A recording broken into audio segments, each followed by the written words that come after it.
Yes, live na live tayo dito sa Manila City Hall.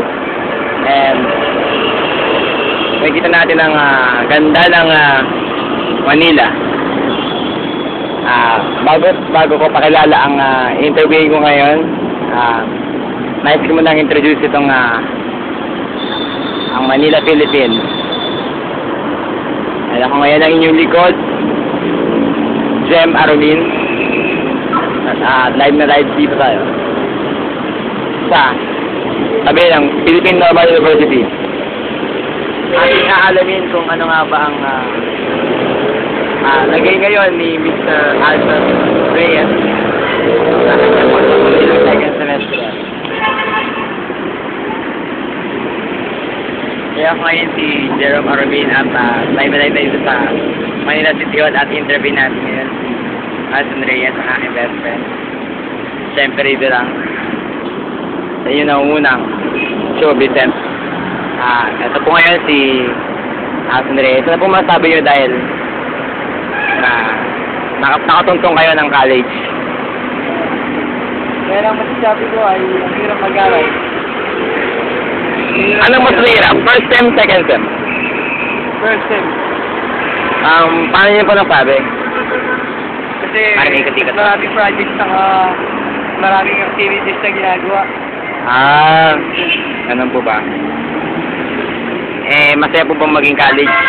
Hindi, masaya yung high school life. Bakit nga po pala IT nakuha nyo, sir? Pwede naman pong nursing. Bakit po IT pa? Kasi galing ako sa computer kaya IT kinuha ko eh. Ganun po ba? Kamusta naman yung exam nyo? Ano pong pakiramdam nung nakapasa kay sa Adamson?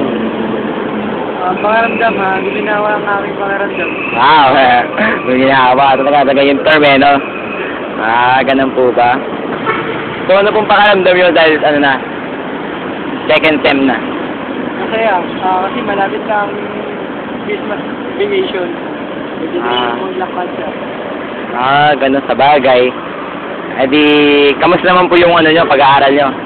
Madali lang ba yung math ba yan? Math ba yan? Mahirap yung math. Halos duguin yung utak ko. Maubos yung laman ng bulsa ko. Kamusta na po kayo ni Julie? Parang Warcraft kami. May plano pa ba kayong tawag ito yung makita or ano? Wala na eh. Talagang wala na talaga, no? Matiin mo naman yung mga kaibigan mo sa Adamson, sa Jumar. Binabali ko nga pala yung mga walang kwenta akong kaibigan sa Adamson. Alam ko na kung sino yung mga yun. Pakimension naman po para... Ayoko na. Bigyan nyo naman ako ng privacy.